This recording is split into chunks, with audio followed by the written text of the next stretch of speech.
Улаан-Удэ хот тамирчдынхаа онцгой амжилт ялалтаар зүй ёсоор бахархдаг. 2025 онд тус хотын олон 10 тамирчин Оросын хэмжээний болон дэлхийн дивизэнд амжилттай өрсөлдөж, шагналын давцанд гарлаа. Та бүхний тэсвэр хатуужил, бэлтгэлийг хараад бид энгийн иргэд ч гэсэн биеийн тамир, дасгал хөдөлгөөнөөр хичээллэх, та нар шиг хүчрхэг байхыг хүсдэг.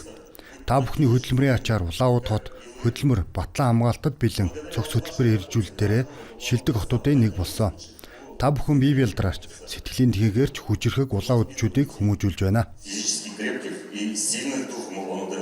Өнөөдөр танхимд цугласан эдгэр хүмүүсийн ард олон цагийн ууггүй бэлтгэл, түүний үр дүнд бий болсон медаль, цомын ариун олз бий. Бурятын засгийн газар холбооны хөтөлбөрүүдийн дэмжлэгээр жил бүр шинэ спортын байгууламжууд ашиглалтад орж байна. Манай тамирчид оргил түвшинд хамгийн өндөр амжилтуудыг үзүүлж байгаа нь мэдээж манай спортын ахмад үеийнхний гавьяа. Алгаа ташцгаая найзуудаа. 2025 он Улаан-Удын тамирчдын хувьд жинхэнэ амжилтын жил байлаа. Энийг бокс, тэквондо, буудлагын төрлүүдийн дэлхийн рекордууд тодхон баталж байна. Түүнчлэн 12 сар Улаан-Удэ хотын захиргааны биеийн тамир спортын хорооны ойтой давхцсан онцгой жил болсон юм. Та бүхний бүтэц манай ахмад тамирчид, өнөөгийн тамирчдын ачаар бид Улаан-Удэ хотоо улс орон, олон улсын давцанд алдаршуулж байна. Ийм тогтолцоо байгаад үнэхээр баяртай байна. Чин сэтгэлээсээ баяр хүргэе. Жилийн дүнгээр өвлийн спортын үйлрэлд шилдэгэр бэлтгэгдсэн байгууллагууд, хорооллын дасгалжуулагчид, хөдөлмөр Батлан хамгаалтад бэлэн наадмын онцлог оролцогчид, спортын үйлдвэрлэлийн хамт олон болон олон төрлийн ангиллалаар тамирчдыг шагналлаа. Харин Улаан-Удэ хотын шилдэг тамирчнаар боксчин Баяр Батлаев тодорлоо. Өнөөдөр миний хувьд олимпийн спортын төрлөөр шилдэг тамирчин ангиллаар 3 дахь удаага шагнал хүртэж байна. Энэ цааш урагшилж шин томоохон амжилтуудын төлөө хичээх урам зориг өгнө гэж бодож байна.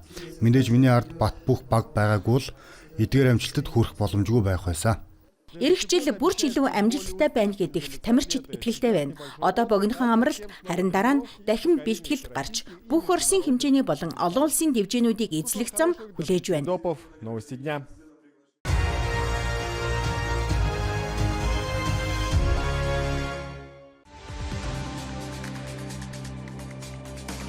Харь ертөнцийн түүхүүд үзэсгэлэн нь хүний хүлээн авах мэдрэмжийн тухай өгүүлнэ. Зураг бүрээс хүн бүр өөр өөрийн гэсэн утга өөр ертөнцийн дүр төрхийг олж хардаг. Зарим нь бүр уран бүтээлчийн анхлан санаачилснаас тис өөрөөр ойлгодог.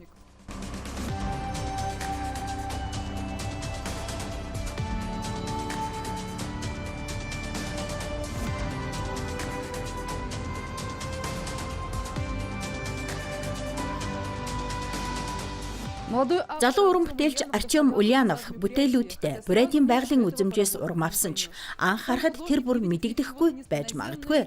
Харин өөрийнх нь хэлснээр эдгээр бүтээлд онцгой этгээд зүйл байхгүй. Харин зохиомл ертөнцүүдийг илүү хүний, илүү дотн дүр төрхөд оруулахыг зоржээ. Өөр ертөнцүүд бий. Тэдгээр нь манай ертөнцтэй яг адилхан. Манайх ч бас тэднийхтэй адилхан. Хаан ч ижил асуудлууд тулгардаг. Тэгэхээр таны үзэсгэлэнгийн бааtruуд бол бусад ертөнцийн бааtruуд байх нэ? Да. Ямар ертөнц бол? Зохиомл ертөнц. Тэнд юу байгааг бид мэдэхгүй шүү дээ. Тиймээс дүрслэж зурах, хөгжим зохиох мөрөөдгөл үлдэнэ. Мечтать.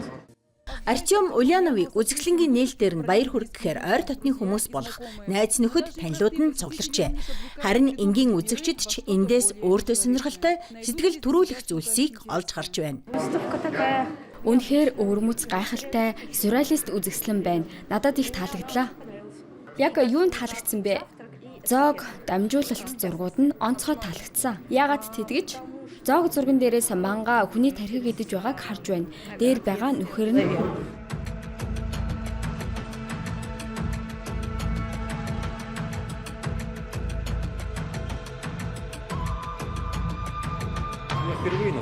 Би анх удаа ийм үйл ажиллагаанд оролцож байна.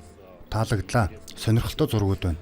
Зураг бүхэн сюрреалист юм байна. Хүн бүхэн өөрийн гэсэн түүхээ зохиож харж болох нь сайхан юм аа. Аль зургууд нь онцгой таалагдав? Байгалийн салхи, Баргузийн ирж байгаа зургууд онцгойлон таалагдсан.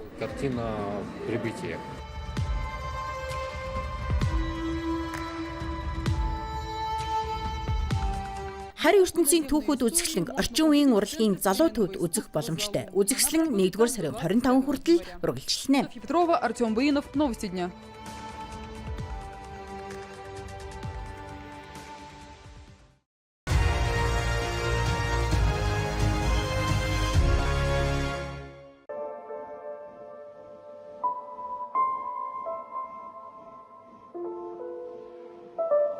Ожидание не просто фильм. Хүлээлт бол сэтгэлийн гүн рүү нэвч шингэдэг кино.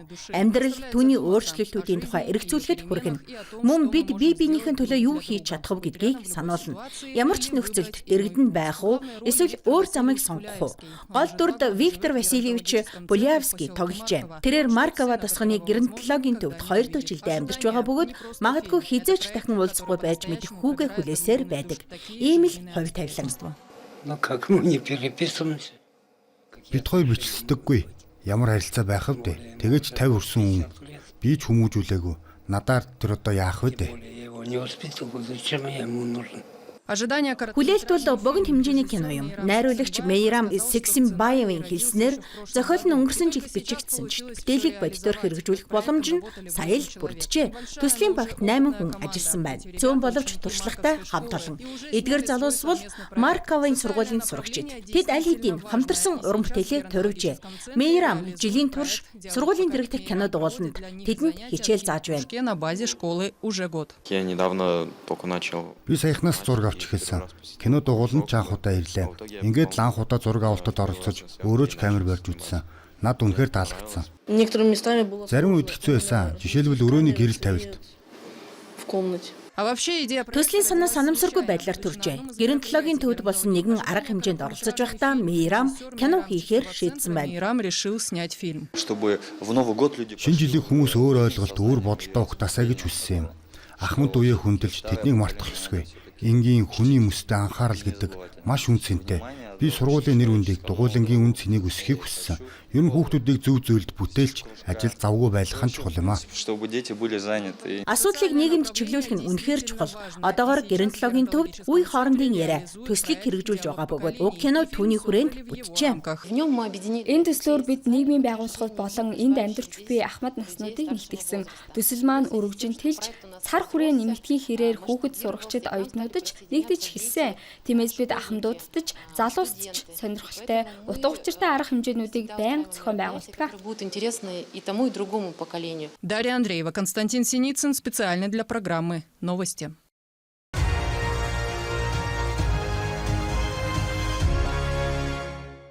В регионе стабильно растет. Бүс нутагт жижиг дунд бизнес эрхлэгчдийн тоо тогтвортой өссөөр байна. 2025 оны байдлаар 30 мянга гаруй хүн өөрийн бизнесийг идэвхтэй хөгжүүлж байна. Бичээл зээл, төслийн зөвлөгөө, бизнес төлөвлөгөө боловсруулахад туслахаас эхлээд анх удаа хуваарай бизнес эрхлэгчээр бүртгүүлсэн хүмүүс 2 жилийн хугацаанд тэг хувийн татвартай татварын амралт олгох зэрэг дэмжлэг үзүүлэх арга хэмжээний хүрээнд өргөн юм байна. Харин 2026 оноос шинэ механизм болох автоматжуулсан хэлбэршүүлсэн татварын систем хэрэгжиж эхэлнэ. Надад Александр Михайловичид асуулт тавих боломж олцсон. Би түүнд 2026 онд манай нутагт автоматжуулсан хэлбэршүүлсэн татварын системийг нэвтрүүлэх болсонд талархал илэрхийлсэн. Энэ бол жижиг бизнес эрхлэгчид мөн бизнесээ дөнгөж эхлүүлж буй хүмүүст асар том дэмжлэг юм. Воспользоваться Автоматжуулсан хэлбэршүүлсэн татварыг тухайн болон тайлант жилийн өмнөх жилд орлого нь 60 сая рублиэс хэтрээгүй, ажилчдын тоо 5-аас ихэхгүй, цалинг зөвхөн бэлэн бус хэлбэрээр олгодог бизнес эрхлэгч ашиглах боломжтой.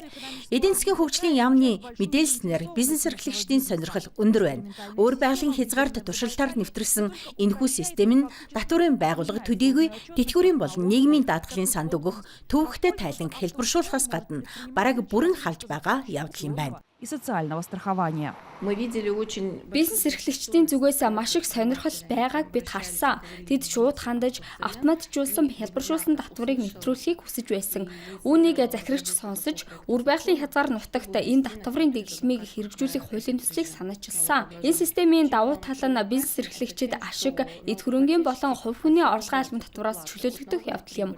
Мөн татварын тайлан өгөх даатгалын шимтгэл төлөх шаардлагагүй болно.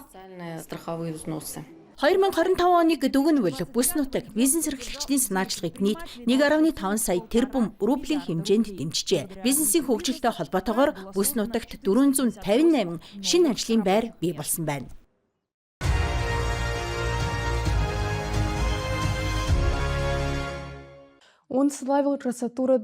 Тэрээр төрсөн нутгийнхаа уудам талыг магтан дуулсан.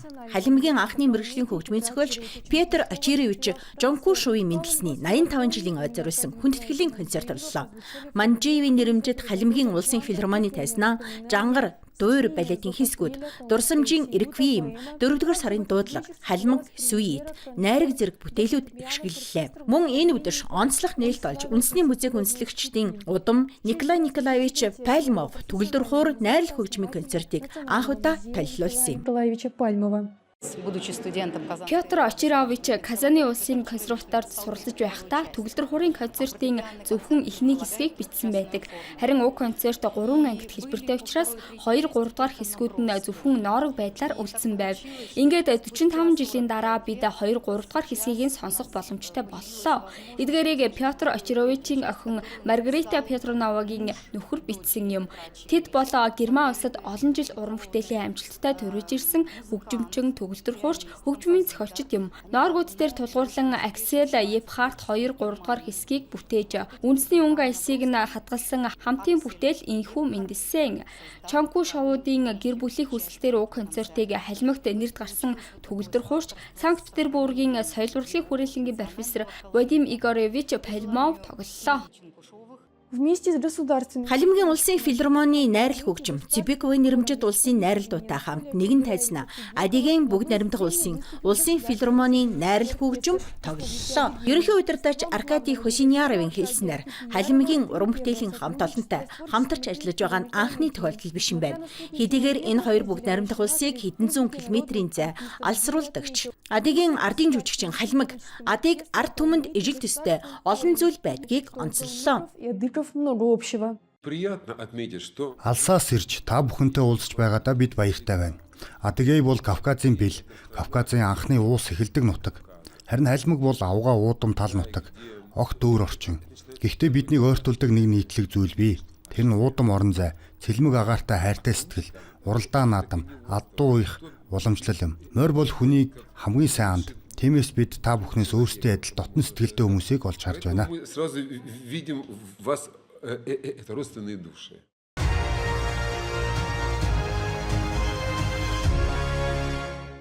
Залуучуудын лиг төрийн бас байгууллагын сайн дурынхан сайн үйлсийн гацуур аяныг 10 дахь удаага зохион байгуулж байна. Аяныг олон жил дараалан явуулж ирсэн ч оролцогчдын идэвх сонирхол огтхонч буураагүйг тэд онцолж байна. Сонирхолтой нь хамгийн өгөөмөр идэвхтэй хандивлагчид үргэлж хүүхдүүд байдаг. Тухайлбал энэ жил сурагчид сургуулийнхаа ярамгаас олсон орлогоороо бэлэг худалдан авчээ. Ягаад ч юм хамгийн идэвхтэй оролцдог нь үргэлж хүүхдүүд сурагчид байдаг. Тэд 9-р сараас эхлээд өөрсдөө биднэрүү залгаж бичиж сайн үйлсийн гацуур хизээ эхлэх вэ гэж байнга асуудаг. Манай анхны оролцогчид үргэлж хүүхдүүд байдаг. Энэ жил якутчуудын идэвхтэй оролцсны ачаар асрамжийн газар болгон засан хүмүүжүүлэх сургуулиудад суралцдаг 1000 гаруй хүүхдэд бэлэг гардуулах боломж бүрднэ. Аянд оролцохын тулд гацуур дээр өлгөөтэй хүүхдийн нэртэй ээлж загтлыг сонгож тэрэнд шинэ жилийн бэлэг бэлтгэхэд л хангалттай. Би жил бүр энд ирдэг. Энэ жил Жанна Эрсан хоёртоо бэлэг авлаа. Роботууд сонгосон. Хүүхдүүдэд сонирхолтой байх болов уу гэж бодож байна. Тэд ийм бэлгэнд их дуртай шүү дээ. Энэ завшааныг ашиглаад хүн бүрийг бие биедээ ялангуяа хүүхдүүдэд бэлэг өгч баяр баясгалаасаа хуваалцаасаа гэж уриалж байна. Сайн үйлсийн аяны цэгүүд 3 байршилд байрлажээ. Кольцова болон Держинскийн гудамж дахь Бублгум дэлгүүрүүд мөн төв их дэлгүүрт байрлах Ленагийн багнууд их дэлгүүр багтнаа.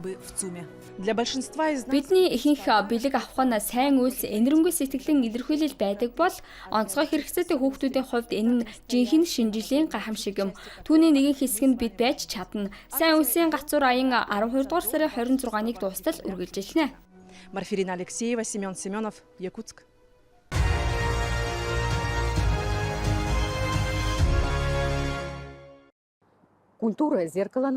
Соёл бол үндэстний тойл.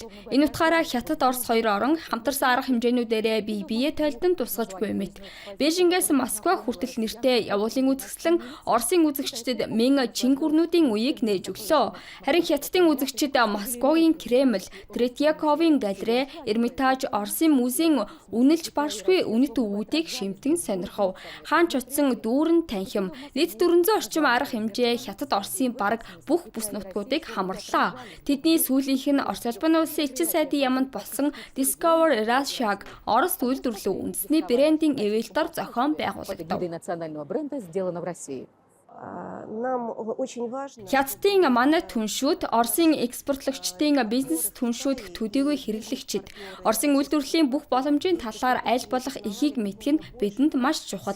Хятадын томоохон дистрибьюторуудын тоо нэмэгдэж, бөөний худалдаа авалт хийж, энд дэлгүүр нээж, бэлэн бүтээгдэхүүнийг хамтран сурталчлах, хамтарсан үйлдвэрлэл байгуулахыг бид хүсэж байна. Энэ оны дүнгээр харвал харилцан ашигтай сонирхол аль хэдийн бодитоор харагдаж байна. Энэ удаад элчин сайдын яамд болсон шоуны хүрээнд 20-с дээш Оросын компанийн танил болон шинэ хувцсны цуглуулгууд танилцуулагдлаа. Зочид Оросыг амталж, бүс нутгуудын хоол, нарийн боомны уламжлалтай танилцав. Энэ онд нэгдсэн харилцан визгүй дэглэм соёлын солилцоонд эерэг нөлөө үзүүллээ. Түүгээр Орос ардын үлгэрийн хайртай баатар их Устюгаас ирсэн Вологдын өвлийн өвгөн Хятад руу аялан тоглолтоор морцсон байна. Шинэ жилийн сюрприз зөвхөн хүүхдүүдийг хүлээж байгаа юм биш. Нэг нь ойртож би 2026 оны Оросд аль биесээр боловсролын огтлолцлын жил болгон зарлагджээ. 2026 он төлөвлөгдөж буй хамтарсан арга хэмжээнүүдийн томоохон багц нь уг жилийн суурь болно гэдэгт би итгэлтэй байна. Мэдээж хэлний хөтөлбөр, дээд боловсрол, залуучуудын бодлогын чиглэлүүдийг багтаасан маш нэгтэн ямбай төлөвлөгөө хэрэгтэй.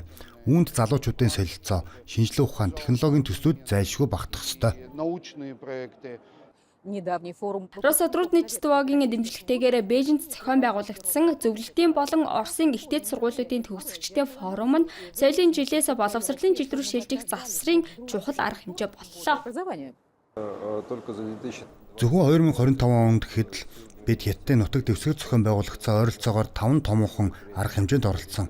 Мөн сургуулиудын дэрэгдэх 10 гаруй арга хэмжээнд оролцлоо. Ихтэй сургуулиудын суурин дээр болсон томоохон арга хэмжээнүүд ч цөөнгүй. Зөвхөн 2025 он 6 удаа зохион байгуулагдсан байна. Соёл ба боловсролыг холбодог гол хүчин зүйл бол хүн өөрөө юм. Өнөөдөр багш сургууль хүмүүжүүлэгчид эрдэм шинжилгээний ажилтнууд голлох үүргийг гүйцэтгэж байна. Тэднээс Хятад, Оросын боловсролын хамтын ажиллагааны бат бөх суурь зөвхөн эрэг жилт бус олон жилийн туршид хэрхэн төлөвшөх нь ихээхэн шалтгаална.